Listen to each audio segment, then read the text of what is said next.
Hi kids, welcome back to another Kids Central Online. I hope you guys are enjoying coming back here to North Central Church with your families and enjoying the packets that I've made up for you to take into your seats and color and write on during the message. If you missed them, they're located by each of the doors as you come into the auditorium, along with a pack of crayons, so make sure and grab one.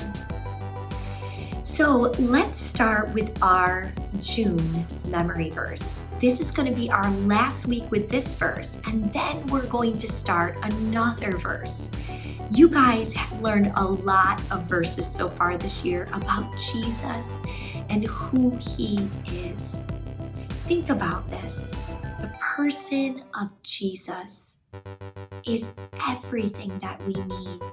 In these verses, we are learning about who he is and what his character is like, and how to have him in our lives is the most precious treasure we ever could have. So let's do the hand motions that we did last week with our memory verse. Do you guys remember those? Okay, if you do, follow along. And if you don't, you can watch me and we'll do it 2 times together. All right, let's get started. I am the resurrection and the life. Anyone who believes in me will live even after dying. Let's try that again. I am the resurrection and the life. Anyone who believes in me will live even after dying. All right, keep using those hand motions, guys, to remember that verse. That's such an important verse, filled with promise and hope for our future. No matter what happens here on earth, we know that we have life in heaven to look forward to, where we will be with God forever. There will be no sickness, no sadness, and no sin. So let's start our Bible story. Again, I'm going to be reading out of this book, the Gospel Story Bible. Last week we talked about how people of earth were scattered.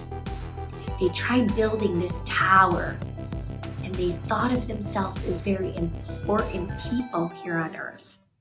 So God decided to scatter them and cause them to speak different languages, so they did not understand each other. And that was because God had originally told them to spread out over the earth, have lots of children, and to take care of the earth. But those people disobeyed and stayed in one place. So God scattered them by causing them to speak different languages. So today's story takes place a long time after that. Today's story is called Abram and God's Promise. Now that the people of Babel could no longer talk with each other, they spread out over the whole earth. Different nations were formed, each with its own language. Terah, a man whose great way back grandfather was Noah's son Shem, settled with his family in a place called Haran. Terah had a son named Abram. Abram lived in Haran with his wife Sarai and his nephew Lot. One day the Lord spoke to Abram to take his family and leave. God said, "Go from your country and your kindred," that's your family, "and your father's house, to a land that I will show you, and I will make of you a great nation. And I will bless you and make your name great, so that you will be a blessing. God told Abram he would use him to bless all the families of the earth. Did you know that includes us today? We'll get to that in a little bit. Even though Abram didn't know where God was sending him, he trusted God's words to him. This is called faith. Even though we might not understand God's plan sometimes, trusting in him and who he is faith. So when Abram was 75 years old, he moved away from Haran with Sarai, Lot, their servants, and everything they owned. Remember, outside his own country, Abram wouldn't understand the language of the people he would meet. But God gave Abram faith to obey. See, God is the one who works in our hearts to have faith, to trust in his character and who he is. God was about to start his plan to rescue people from the curse that came when Adam and Eve first sinned. Along the way, Abram sinned too. He was not perfect. But God didn't leave Abram. Do you know God promises to never leave us or forsake us today too? For those who believe in him, have faith in him, he says, I will never leave you. I will always love you, and you will always find forgiveness with me. He promises that to all of us who believe in him. When Abram passed through the land called Canaan, the Lord appeared to him and promised to give the land to Abram and his children. Abram built an altar to the Lord and then continued on his journey. In the time of Abram and all through the Old Testament, we see that people would build altars to the Lord. That was a way of worshiping him, a way of remembering his goodness, his character, and the things that he did for them. It was a way to remember his promises. When he arrived safely in Bethel, he built another altar to the Lord. After a great famine forced Abram to move to Egypt, he returned to Bethel to live.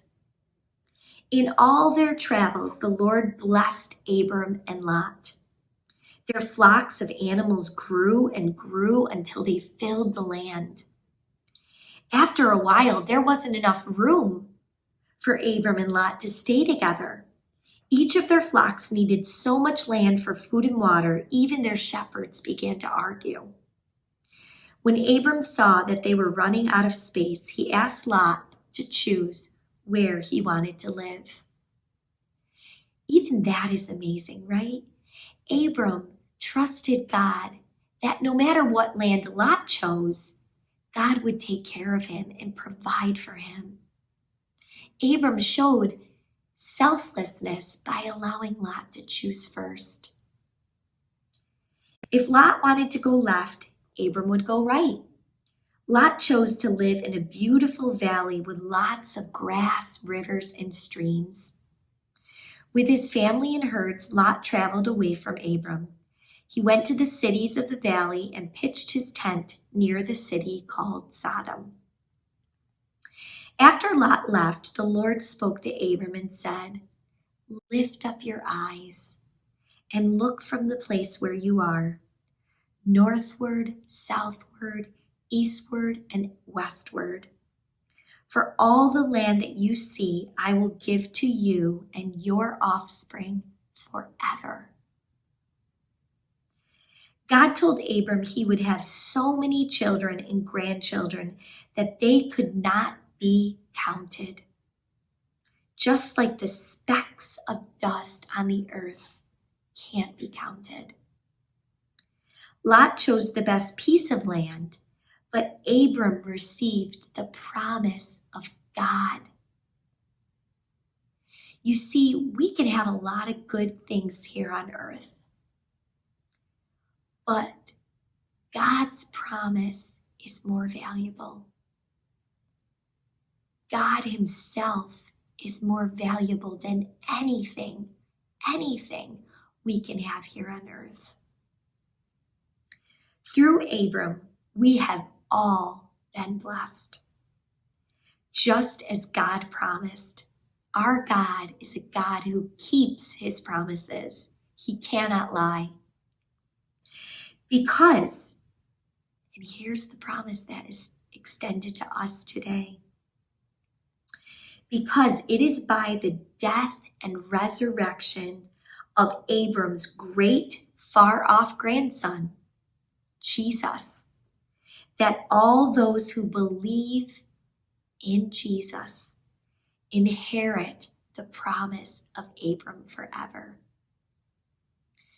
The blessing that God promised to pour out on Abram and all of his children now include us. Because those who believe on Jesus become part of that family, become part of Abram's family. So we have the promise of